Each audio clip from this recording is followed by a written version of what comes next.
It was about 3 weeks ago when the first wave of the invasion force arrived at my perimeter, a synchronized mob of polo-shirt warriors screaming for me to throw open the gates to their suburban kingdom.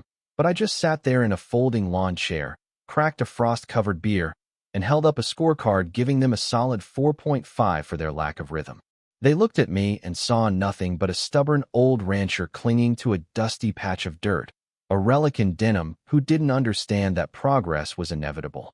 They had absolutely no idea that behind my sunglasses, I was sitting on a stockpile of 4K surveillance footage, a mountain of receipts, and a whistleblower terrified enough to burn their entire homeowners association to the ground. I only said 4 words to them that day: my dirt, my rules. But to really understand how we ended up with a standoff that looked like a scene from a bad Western, you have to understand the 2 things that matter most out here: the soil and the man who taught me to defend it, my grandpa Silas. People in this part of Texas like to say that the ground has a memory, that it remembers the storms, the droughts, the blood, and the boots that have walked it. And if you stay in one place long enough, the land starts to remember you too. I've spent the better part of my life on this 12-acre slice of heaven just east of town, a patch of earth that has pulled me back every time life tried to drag me away. Grandpa Silas built the original farmhouse with his own calloused hands, a man who believed that you aren't worth the air in your lungs unless you leave behind something sturdy enough to survive a tornado. He used to tell me, "Kid, you don't just own the land, you serve it. And if you take care of the fences will take care of you." A philosophy that soaked into my bones as deeply as the diesel and cedar smell of my workshop. My driveway is a quarter-mile of gravel that Silas laid down in the 60s, winding past the pecan trees to a heavy iron gate that whispers, rather than shouts, that uninvited guests should turn around.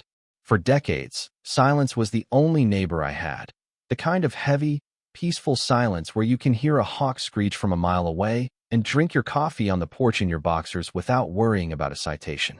But then, the virus arrived in the form of survey flags, those little neon pink and orange plastic strips that sprouted like toxic weeds along the county road, signaling the arrival of Willow Creek Estates. It went up fast, a pop-up civilization of cookie-cutter houses trapped behind a white stucco wall, a place marketed as a gated sanctuary for people who wanted their lives pre-packaged and sanitized. The queen bee of this little hive was a woman named Brenda Vance, the kind of HOA president who likely practiced her stern looks in the mirror and believed that rules were sacred commandments, provided she was the one writing them. At first, it was a cold war of indifference, with them fussing over lawn lengths and me fussing over old tractors, but geography has a nasty habit of forcing conflict. The back end of Willow Creek ran straight into a jagged mess of limestone and scrub brush, making it a nightmare for heavy machinery or emergency vehicles to access, meaning the only logical entry point was my private road, the road Grandpa Silas broke his back to build. They looked at my driveway and saw a convenient shortcut. I looked at it and saw my heritage, so when they asked, I said no. But for people like Brenda, no isn't an answer, it's a personal insult that requires retaliation. The opening salvo came barely 3 days after their ribbon-cutting ceremony, when I spotted a trio of men standing at my southern gate, 2 in reflective vests and 1 man in a navy polo who radiated the kind of unearned confidence that usually ends in a lawsuit. This was the logistics coordinator, a title that basically meant he was a professional nagger, and he flashed a smile that was all teeth and no warmth, telling me that Willow Creek needed temporary access for concrete trucks, phrasing it like he was doing me a favor by letting them ruin my gravel. I wiped the grease off my hands, the dogs growling low in their throats behind me, and told him that my deed didn't have their name on it. When he tried to bribe me with talk of generous compensation and then pivoted to a veiled threat about me regretting this, I simply pulled out my phone and dialed the sheriff's non-emergency line. The moment he realized I wasn't playing the role of the intimidated local yokel, the mask slipped, revealing the sneer beneath, and they scattered before Deputy Harrison could even kick up dust on the main road. Deputy Harrison took one look at the situation, sighed the sigh of a man who knows paperwork is coming, and told me, "These suburban types don't stop at one no. Just so you know." And he was right. The next morning, my property was papered with glossy flyers accusing me of blocking vital community infrastructure and endangering lives. a smear campaign printed on high-gloss cardstock. I didn't get mad. I got tactical.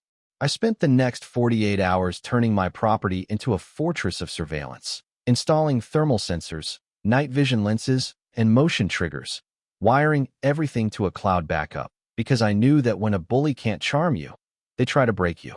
And right on schedule, at 2:31 a.m. on a Tuesday, my phone buzzed on the nightstand with a motion alert from the East Sector. I rolled out of bed, adrenaline replacing the sleep in my veins, and watched the feed as two figures dressed in black crept along my fence line like bad extras in a heist movie. One had a flashlight, the other had a heavy-duty angle grinder and a toolkit, and they were heading straight for the main lock. I didn't go out there guns blazing. I let them dig their own grave in 1080p high definition. I watched as they tried to spark up the grinder against my reinforced steel lock, and then I saw the second guy holding a piece of paper that looked suspiciously like a court order, wearing a badge that read Valley Watch Enforcement, a police force that didn't exist anywhere outside of Brenda Vance's delusions of grandeur. I hit the silent alarm, flooding the gate with just enough light to ruin their night vision, but not enough to scare them off before the real cops arrived. When Deputy Harrison and a second unit rolled up, the lights flashing red and blue against the dark Texas sky, the panic on those intruders' faces was worth every penny I'd spent on the cameras. They dropped the grinder like it was radioactive. The guy with the fake badge tried to run and face-planted into the mud, a sound that brought me a deep, spiritual sense of joy. When I walked down to the gate, Harrison had them cuffed and face down in the dirt. The guy with the grinder started babbling immediately, vomiting up the truth to save his own skin, screaming. Brenda said it was authorized. She said she'd handle the immunity. She said we were clear. Harrison looked at me, then at the fake court order printed on the wrong paper with a notary stamp that looked like it came from a Child's Play set, and simply said, "This isn't just trespassing anymore. This is impersonating an officer and forgery." I handed him the thumb drive with the footage, audio and all, and as he drove them away, leaving the silence to settle back over the land, I knew this wasn't the end. Brenda Vance had just escalated a property dispute into a criminal conspiracy, and she had no idea that she had just handed me the ammunition to end her. You'd think that having her hired goons hauled off in handcuffs would have been a wake-up call for Brenda, but narcissists don't interpret consequences as a stop sign. They see them as a challenge to their authority.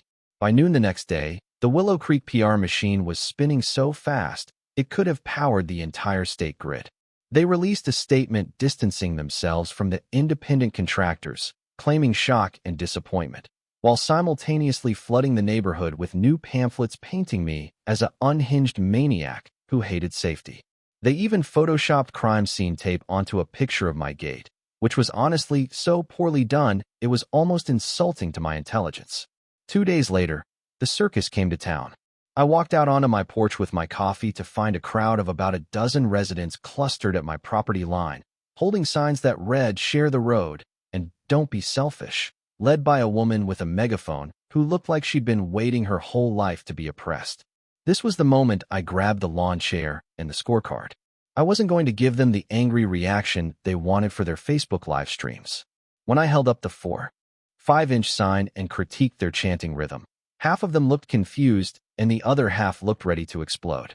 But the real threat wasn't the suburban moms with glitter on their posters. It was the guy in the tight polo shirt lurking at the back, looking nervous and checking his watch. Around mid-morning, this guy, let's call him the actor, made his move. He marched up to the easement line where I was standing, camera phone raised, and started shouting about how I was a land-hoarding tyrant. I stood completely still, hands visible, calm as a monk. He got right in my face, invading my personal space, and then, in a move worthy of a soccer penalty flop, he brushed his shoulder against my jacket and threw himself onto the ground screaming. He hit me. Assault. Call the police. The crowd gasped. Phones whipped out. The woman with the megaphone started shrieking that she saw the whole thing. The actor was rolling around in the dust, clutching a face I hadn't touched, demanding justice. I didn't say a word. I just tapped the brim of my cap where my GoPro was mounted, the little red light blinking a steady, unblinking rhythm of truth. When Deputy Harrison arrived, poor guy was practically living on my road at this point. The actor demanded to press charges, giving a performance that wouldn't have made the cut in a high school play. Harrison looked at me. I handed over the camera, and we watched the footage together on his tablet. The slow-motion replay showed a foot of air between my hand and the actor's face before he decided to dive. Harrison turned to the guy and gave him a choice. You can drop the act, or I can arrest you for filing a false police report and attempting to defraud an officer. The crowd dispersed faster than a vampire at sunrise, leaving the actor to shame-walk back to his car. But Brenda wasn't done. If the legal route failed and the social pressure failed, she was going to use brute force. The next morning, the ground shook. I was in the workshop when I felt the rumble, a deep, bass vibration that I recognized instantly as heavy diesel power.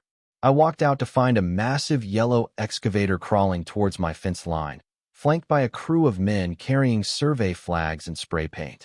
A man with a clipboard, there's always a man with a clipboard, smiled at me and said they were just doing some surface grading for a temporary lane authorized by Brenda. Before I could even answer, one of the workers sprayed a bright orange X right on my cedar fence post. That was the moment the temperature in my blood dropped to 0. Nobody touches that fence, I said, my voice low. The operator revved the engine, the bucket lifting like a giant steel fist. I didn't flinch. I pulled out my phone and dialed not just the sheriff, but the county zoning inspector, a man named Mr. Henderson who hated paperwork almost as much as he hated people building things without permits. I recorded everything.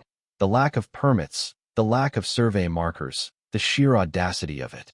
When Henderson arrived and asked for their authorization, and they could only stutter, Brenda said, he shut the entire operation down.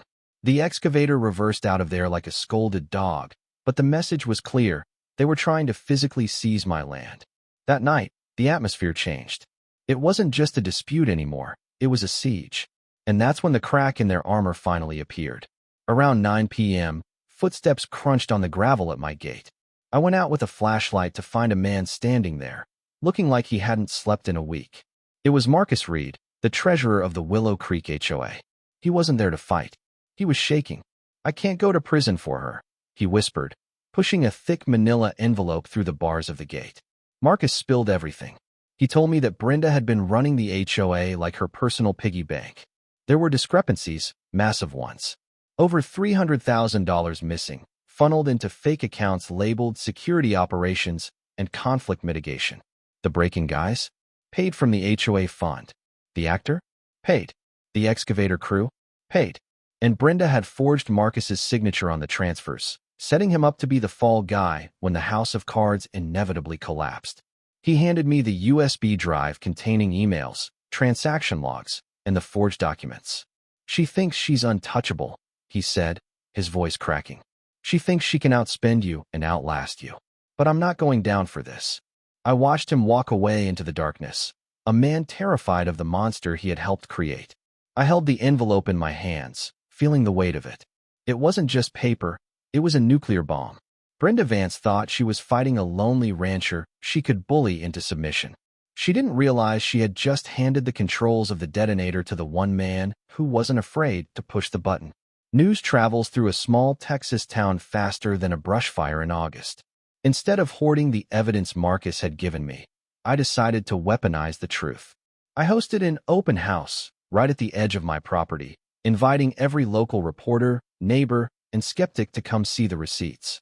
I laid it all out on folding tables under the shade of the pecan trees. The 1967 plat maps from Grandpa Silas, the original deeds, and, most damning of all, the Willow Creek buyer's agreement with the highlighted clause stating Southern access not guaranteed. It was a masterclass in transparency. Marcus showed up, looking pale but determined, standing in the back like a ghost haunting his own funeral. By the time the sun went down, the narrative had shifted. The HOA's private Facebook group went silent. Brenda Vance was nowhere to be seen. The finale played out in the stale, wood-paneled air of the county courthouse. Brenda arrived with a phalanx of lawyers, looking like she was ready to sue God himself for bad weather. Her team tried the usual corporate song and dance, emergency access, public safety, resilience, using $50 words to dress up a 2-bit land grab. Then it was my lawyer, attorney Sarah Jenkins's turn. She didn't dance, she dissected. She started with the deed, then the tax receipts, establishing 50 years of ownership.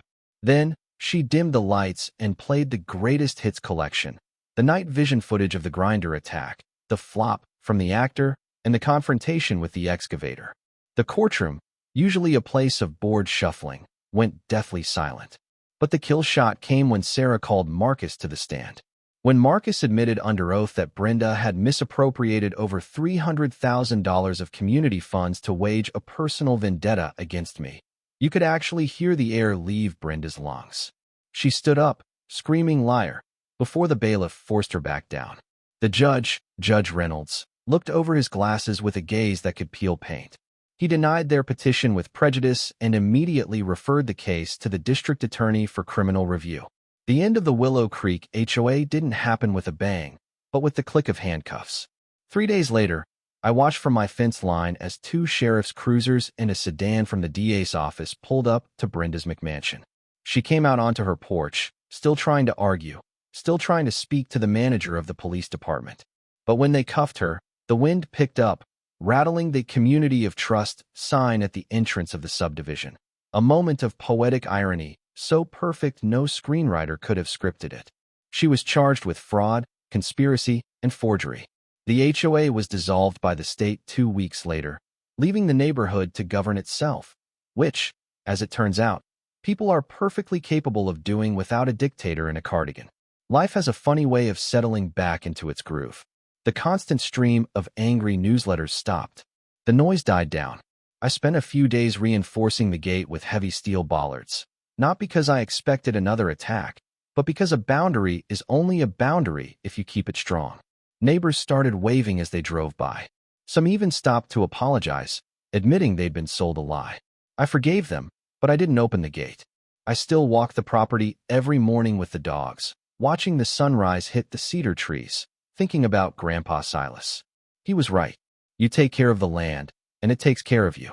Marcus stopped by once, looking lighter, telling me that by holding the line, I'd actually saved the residents from being bled dry by Brenda's schemes. I suppose there's truth in that. But as I stand here in the quiet of the evening, listening to the wind move through the grass, it leaves you with a question that lingers longer than the dust on the road. We live in a world that constantly demands we give up a little bit of ourselves for the greater good, for convenience, for the sake of getting along. But where does it stop? If you don't draw a line in the dirt and say this is mine, do you really own anything at all? Or are we just holding on to things until someone louder and more aggressive decides they want them? I looked at my gate, locked tight against the world. My land, my rules. And in the end, that was the only law that mattered.